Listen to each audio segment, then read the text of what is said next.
Hi, I'm Dave, founder of Halloween Year Round. I'm joined by my friend Patrick, How's it going, everyone? and we're here to talk about some killer animatronics. No, not the crazy ones at Spirit Halloween that have gone rogue, but the very long awaited Five Nights at Freddy's movie, which, Patrick, how long has this been in development hell for? Oh, it's definitely been in development hell for quite a few years. Since like 2015, I think it was first Yeah, announced. that sounds right from what I was researching on. Yeah, back in 2015, when Warner Brothers originally got the rights, and then it went through turnover, and then Blumhouse picked it up, and yeah, they finally got around to actually doing it. Originally, Jason Chris, Blum did it. yeah, he did. And originally, at one point, Chris Columbus was even going to direct until he had to bow out. I could see that in some alternate universe. There's a Chris Columbus version of this that I'm very interested in seeing. Hmm. There's also a Joe Dante version in another universe I'm very interested in seeing. Yes. But this is the movie we got. So first things first, we are going to get into spoilers here. Yes. So if you haven't seen the movie, go see it. It's in theaters. It's also streaming on Peacock, so it's very easy, very accessible to see. I'll put a link to my spoiler-free written review in the description, but here's your warning from here on out. We are heavily getting into spoilers. That's right. So this is a movie that I feel like in a lot of ways there's parallels between it and the Super Mario movie from earlier this year.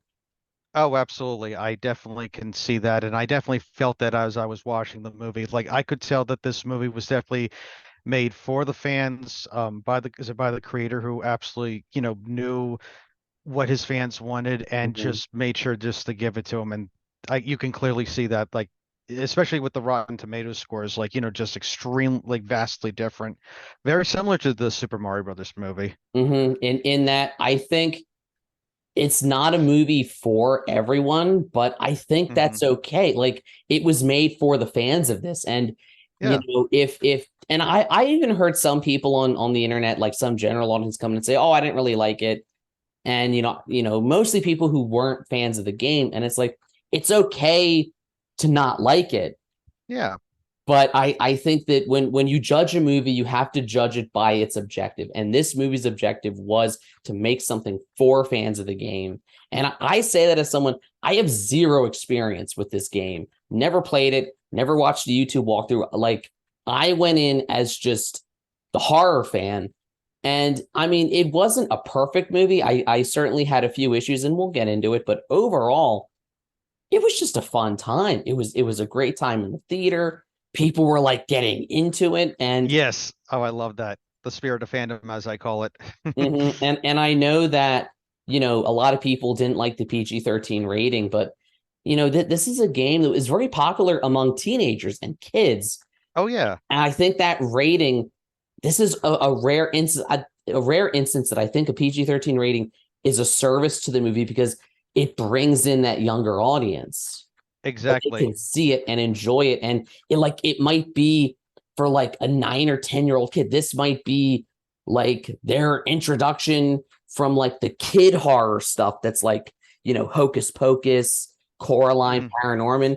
Yeah. It might be their bridge to some of like your slasher stuff. Yeah. Especially with some of those scenes. One biting scene in particular, which, man, I was shocked that they was Oh my actually God. show. Yeah. Yeah. She just got split right in half. So- which actually is a direct reference, is it to the fourth game in the Five Nights at Freddy's series, known as the Bite of 1983 in the And game. that's what I mean. So Patrick, you're a little bit more familiar with Yes. with the franchise than I am.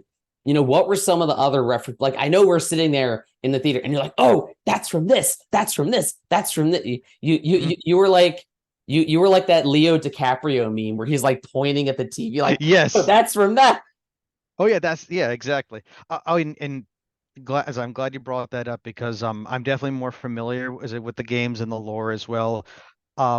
while I have not played it myself, I've seen a lot of Let's Plays. In Hmm. particular, back in the early days of YouTube, Markiplier is how I learned about the series, and then I just started to watch more of his videos, and then I got into MatPat and other various YouTubers. So I got into just the culture of the as a games in the series, even though I may never have played them, but like I said, though, I do love the concept. I love the fact that it's basically what if you took like Chuck E. Cheese animatronics and made it into more of a horror themed jump scare as a kind of scenario, and it just worked, especially like in the earlier days, like of the is it of when YouTube was really starting to like come into its own, and other as a YouTube creators started to finally do that. So in terms of like what I definitely loved, was like I said, just you had like a lot of various references from the games. Actually, like all four of them were represented, including some that I didn't even think they were going to reference. Hmm.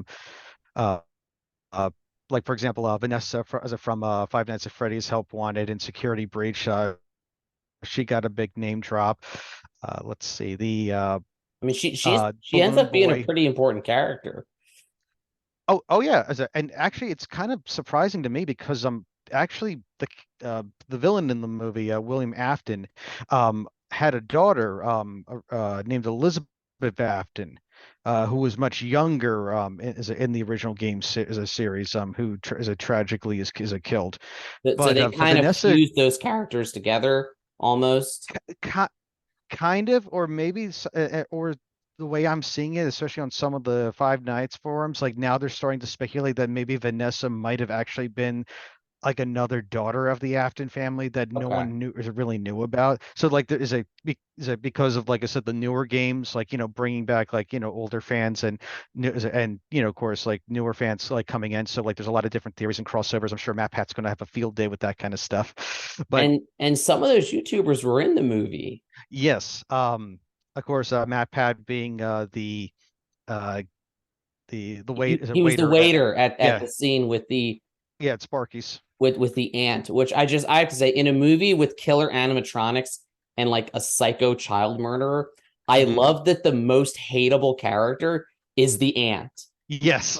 And I think the reason it's the same reason why in Harry Potter people hate Professor Umbridge more than Voldemort, Oh, because absolutely. Yeah, I felt the same way. very few of us deal with a super evil villain like him or like William Afton, but we Hmm. all have a relative like the Hmm. like every time you're like, oh, Yeah. this person, okay. Whether it's like Thanksgiving or Christmas dinner that like you end up like there's always that relative that you're like, there's a reason I only see you at gatherings like this maybe once a year. Yeah, absolutely. Indeed. And just like some of those other is just to go back to some more of the fan service and whatnot, like I just loved like how they did the intro where they have like the Atari style graphics of introducing our as a killer and how he offs the children, very as a similar to the Five Nights games, which I really enjoyed. Like I said, even just like I did not expect Balloon Boy to actually have like a cameo, but there's a like at least like three different types of jump scares with him, which was pretty funny. The monitors they was a big part is a part in the movie as well as with the games, which was really cool. Um, and of course, I would be remiss if I didn't talk about the Jim Henson Creature work as a workshop. They absolutely nailed it for the design. They looked amazing. Now Yes. I know obviously this movie's drawn a lot of comparisons to like while this was still in development hell, Hmm. movies like the Banana Splits movie and Willy's Wonderland did get made. Yes, that's true.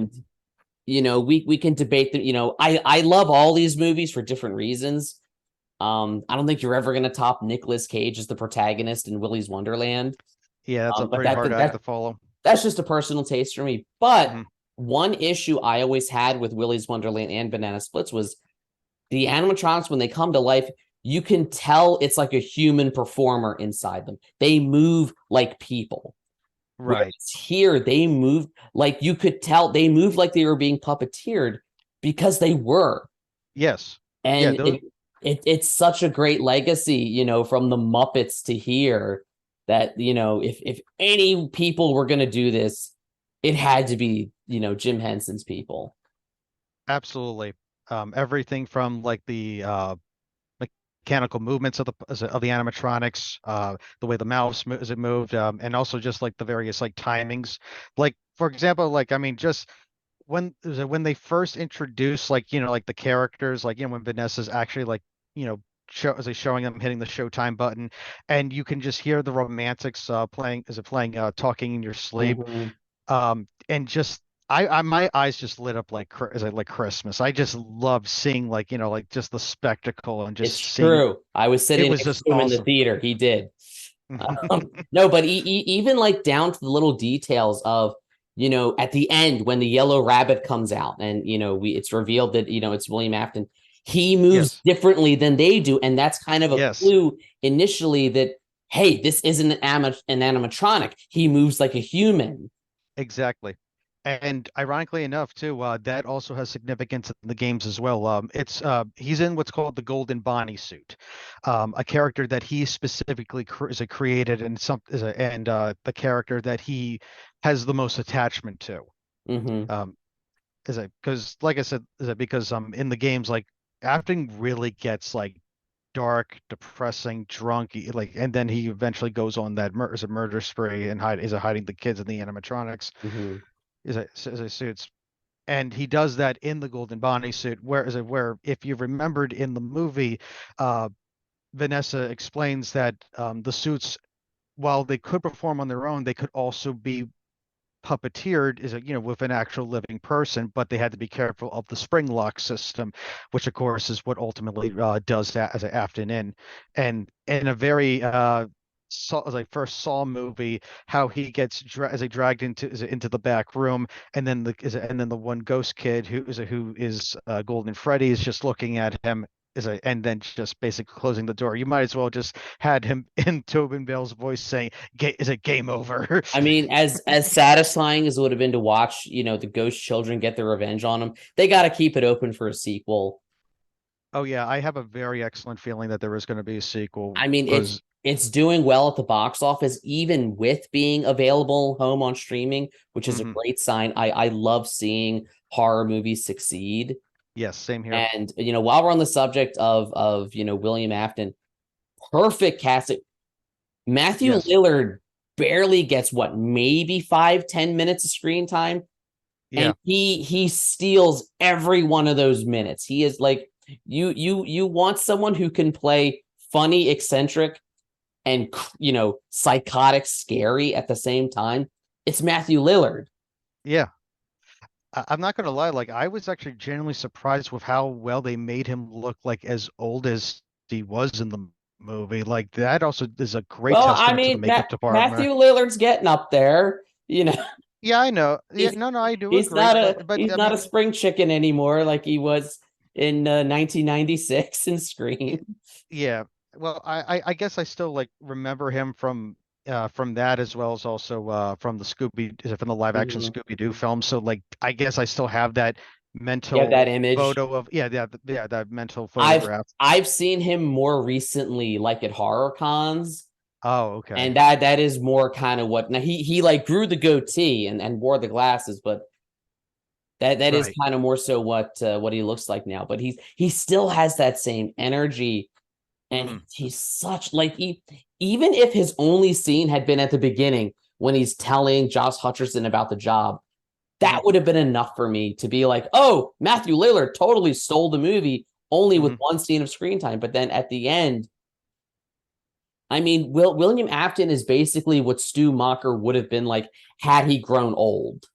Yeah, I could definitely see that. That same chaotic energy that I made you, and like Yes. I was almost expecting him when the spring lock started like impaling him to be like, Hmm. I'm getting a little woozy here. Right. I could definitely see that now. But no, just and me, I know you noticed all this stuff. You picked up on all of it. But even Yes. for me coming in totally blind to it, it was just a fun movie, you know. Yeah. I was kind of expecting it to be more of like a soul survival thriller where like he goes to the place and it all takes place in one night where they come and you know, kind of like because that's what the other movies kind of are. The other ones like that, the other like killer animatronic movies, but Right, there's right, so much more to it. There's the whole right. subplot with, you know, Mm, Josh Hutcherson's lucid dreaming, which for a mhm. movie called Freddy's, there's a lot of parallels with Nightmare on Elm Street with Oh the yeah. dreaming and the kids like slashing him, and then like Mm. he actually has those injuries. Yeah, I definitely noticed that parallel too, and you were definitely right in your review that it could have actually been its own like that concept could have been its own completely separate movie, which Oh, oh, it could have been. I have a funny feeling that someone might actually try that out, and if they do, I'd love to see it. You know, it was cool to see. I love Josh Hutcherson in this. I've always felt like he was a really underrated actor that just, you Hmm. know, didn't get. I mean, I always liked him in Hunger Games. I think that franchise kind of got lost in its own hype, and Hmm. it didn't do him any favors. But you know, I really like his character arc in this. The Yes. only thing, and I say this, you know, I liked most of it. The only thing that I would say I didn't like about the movie was when you had those other subplots going, I feel like it did kind of mess with the pacing a little bit. And there were a lot of times that I was like, oh, we're here at Freddy's, it's nighttime. This is gonna be the lead up to the climax, and then oh, we still have to go through daytime again and more stuff. Yeah, well, I mean, it is true to its word. It is five nights at No, Freddy's, not it is, one it night is, it at is. Freddy's, No, right? it is. But I mean, honestly, other than that, and I mean that's a nitpick I really had to like think about because that's how much I really did like this movie. The aunt Hmm. is kind of, you know, Aunt Jane is kind of Yeah, cartoonishly evil. yeah, Again, I think you have to know your audience. And this is a movie that like again, the critics who were like, oh, well, this movie is it's like right, this movie was it wasn't trying to be, you know, on the waterfront. It right. wasn't trying to be Gone with the Wind. It wasn't trying to be this like Oscar contender. It was just trying to be a fun horror Yeah, movie, kind of aimed at kids. And right. you could even argue that the cartoonishly evil way the ant is portrayed, that's kind of meant to be through the lens of Abby, the little girl. That's Yes, kind of how little kids perceive it. exactly. I mean, look at the witches. Like that's the same kind of thing too, especially when you look at, the as like the witches disguising themselves and, Mhm. and like like through that kind of perspective. You're absolutely right.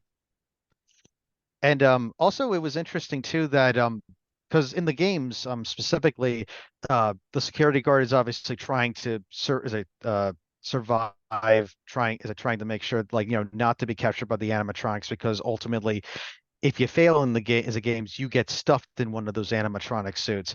And I was kind of then wondering at a certain point like especially after the movie I'm like I wonder why they weren't as like aggressive to him after a certain point, but then I realized oh wait, is it like the character of Abby is the one who's like she clearly is like seeing like their spirits. She's able to talk to them and they Mhm. see her as like a friend versus like an antagonist because obviously those children are so traumatized from William Afton going after them one by one and killing them and then stuffing them as in those as bodies that it was an interesting dynamic to see that because like I said in the games like that never happened. Like the security guard never had an actual daughter or in this case a sister.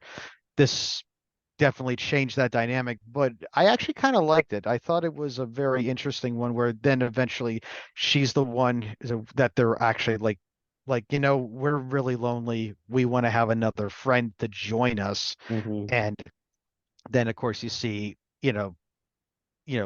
like the character of as a Mike as I saying, you know, he's just so desperate to like even figure out like what happened to the murder of his own, as a brother, and that storyline is definitely going to continue if they do a second movie. So I'm definitely looking forward to seeing like where they're going to go with that, and especially for eagle-eyed viewers who did see the movie or were just curious. Sadly, Markiplier didn't get into this one. There was an actual reason, he's currently doing his own independent movie, and Okay. thus he wasn't able to sync up his schedule with the productions. So he had to decline. But I have a funny feeling that he will be in another in the sequel because I'm sure he the will funny be. thing it yeah, because in the is it because originally the security guard at the very beginning of this movie, that was supposed to be Markiplier's role. The one who is it the Oh, what yeah, okay. the one who got the guy who got strapped in the chair and and have it as and about to, have his face like literally surgically grafted on with one of the Freddy suits. That's one way of putting it. Yeah, definitely. And yeah, like I said, for those who love the 80s charm and nostalgia, like they definitely hit that like on point, especially with the video of the tra is it like the training video in the beginning. Even right from the opening, those opening credits, the music and all that. 1983, which is yeah. And heck, even the closing credits as well, with the living tombstones with the Five Nights at Freddy's song, like that, like I was shocked that they actually included them, but that once again shows how much love went into this, for the fans, like, because like everyone would have known that kind of thing. Because once again, like that was like an earlier hit that YouTube band as a band had, and they've been pretty popular over time. And, it's just nice to see as I see that continue. You So you you can definitely. I know director. I think her name is Emma Tammy. I hope I'm saying that right. I believe you're right. She said in an interview that she couldn't imagine making this movie without the creator and the people behind the game. That she Absolutely. saw it as it had to be a collaboration with them because who's the movie for? It's for people like it's for people that like the game. Why would you Right. adapt this movie and not make it for them? And I think for so long, Mhm. video game movies, they were like, oh, we can't make it too video game like because we got to appeal to general audiences. And then the lesson that the studios learned from Mario was no, cater to your fans, give them what they well. Right. It's a lesson I think that Mhm. Sonic taught first. That when Paramount made the Sonic movie, especially Mhm. Sonic 2, very Yeah, heavy on game references and aiming for the gamers. Mario did the same thing, and now we have Five Nights at Freddy's kind of doing the same thing, but in the horror genre. exactly. And also to add to that too, Detective Pikachu as well. Ah, yes, Intent. I forgot Yeah. about Detective Pikachu. Yeah. Yeah. No worries, no worries. But at the same time, though, it's you can like the example from all of those that you mentioned, including Detective Peak is a Pikachu for me, is the fact that you have the creators involved. You have the creators like helping to guide the filmmaking process to understand that we is it you can is it you should do this or you know you need to change this to be a little bit more as a more inclusive because the fans would definitely like that as a reference, Mhm. and doing it just right ultimately shows that. And the most refreshing thing was when I did see some of those interviews with the director and the way she said, we're making this movie for the fans, like we absolutely want to make this the best movie that it can possibly be. That's like to every director out there and creative team when it comes to like doing a film adaptation, whether it's comic books, video games, etc. That's the mindset you need to have. You can't just go in set as I saying, I'm not a fan of this. I want to change it to make it look as more into what I want it to be. You're ultimately going to set yourself up to fail. I have seen Oh, so many definitely. yeah, I've seen so many projects like going down that route in recent memory to the point where I'm like this like that's why I was like cheering for this movie, and I was so happy, with the final product. I do is that, it's not going to be for everyone, but for someone like me who does like the games, who was genuinely interested in seeing the lore and like learning about it and watching different YouTube videos, and and that kind of thing. Like I had a blast. I had so much fun watching it, and I definitely just felt that everyone's heart was in the right place and that they were making this as a movie for those who were going to enjoy it, not necessarily for a general, as it not as it Mhm. for everyone. Because if you're trying to make it for everyone, it's not going to be as it You be for just as it you yeah, can't. When you try right. to please everyone, you please no one. And Exactly. if you're not a fan of it, why are you adapting? Like Right. there's if I'm a director, there's plenty of things I'm not a fan of, and I'm not gonna try to make those films. I'm gonna make something different. And I do think it's an interesting point you raised, that when you are handling like an IP like this that already has a Hmm. fan base, I think you do, just from a practical standpoint, there's a lot of baggage that already comes with it, that there's a pre-existing fan base that kind of wants something out of it or expect something out of it, that it's different than, say, if you do an original project, you can Hmm. kind of do whatever you want. There are no expectations of it. People are either going to like it or they're not going to like it. But Exactly. when you're doing an adaptation like this, you have to aim for the fans. And I think that they did such a good job of kind of balancing that with, blending elements of it and just making a fun movie. Yes. A movie that has that 80s nostalgia but doesn't go too far in it. I mean, as far as nostalgia goes, I think a lot of people don't realize this movie is a period piece. It, Yes, it's that's right. it's set in the year 2000, as evidenced by the security camera when Mike is at the job coaching center at the beginning. So, Yes. so firstly, it makes the 80s only about maybe 10, 15 years earlier, as opposed to like 40 years earlier, as it is from us now. And Yes. I kind of loved just the little things, like they're watching TV and there's an ad for a chia pet. Because Yes. I remember when that was all the rage. And the fact that nobody has a cell phone. Right. I think that so many movies, especially horror movies, they have to like figure out ways to like get rid of the cell phone. Like, oh, there's no signal. Oh, my Right. phone's dead. It was just nice to kind of not have to worry about that at all. Yeah.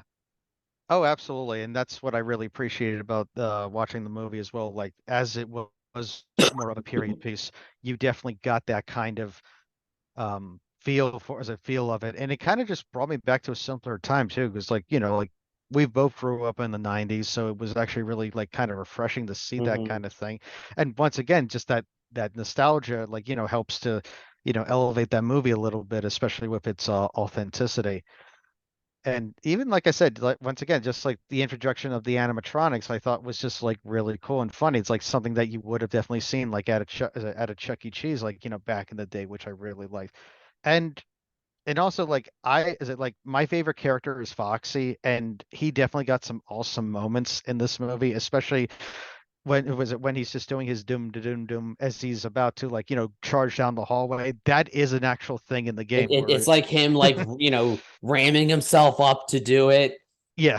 Yeah, he's revving himself up and then he's yeah, just charging on and I just love that. It was so great. Especially the scene with the ball pit too. Like I was like, Mhm. whoa, like just like really So exciting. great movie. Any final thoughts Yes. before we wrap up? Overall, like I said, like it was it was everything that I wanted it to be. And it also like had some other unique twists and turns that I didn't expect, but at the end of the day, I'm like, okay, that was actually kind of cute. Like the pillow for the forward scene. Like I did not expect that at all, but it was very welcome, and you could just tell that as a whole, if this movie was supposed to please the fans, I think they definitely nailed it overall. They definitely got the aesthetic right. They got the right people behind them. Like I said, Jim Henson's Creature Workshop absolutely nailed the look and aesthetic of the animatronics. And overall, like this is definitely a film that if you love the games, definitely check it out. If you're curious about it, definitely give it a watch. I mean, it's on Peacock, so like you're not really losing, It, is it it's losing it's anything? very yeah, it's so accessible to watch, and just, Hmm. great And gateway horror movie. yes. I Oh, I think sorry. Oh, I'm sorry. What were your final thoughts? I love how right around the middle you almost think like if this wasn't a horror movie, it would have been one of those like touching like family like what's that movie? Pre-Hysteria and like We're Back, where like, Oh oh, yeah. lonely little girl meets animatronics that want to be her friend. And I just love how it's like a horror twist on that. Like, oh, but they're the ghosts of dead children and they want to murder you. So Right. it's like you have this like heartwarming like 90s kids movie in there, Mhm. but drizzled with slasher. And I love the concept of that. I love the vibe. Um, Solid performances all around. You know, like I said, Josh Yeah, Hutcherson really absolutely. shows off his range here. Mhm. Love Matthew Lillard. Even Elizabeth Lail, who I know best from if you've ever seen the show You, she was on the first season of that. She also starred in the horror movie Countdown. Mhm. She plays that like friendly but suspicious at the same time all throughout. And Yeah. you know, I hope we get to see another one because, like I said, while this movie, Mhm. you know, it has its moments, it has its ups and downs, but ultimately, it really succeeds at doing what it sets out to do. Yes, It absolutely. came in just to be a fun, weird horror movie that will please the fans, but that isn't too far removed that like general audiences like myself can still come in and enjoy it. And then it might even inspire them to go play the game. Yeah, absolutely. And I think that was the general idea too. And at the end of the day, like I think if that was the case, they definitely succeeded. And if it was just like I said, just to entertain, I think it absolutely succeeded in that respect too. And like I said, I definitely would love to see another movie of this. I Mm-hmm.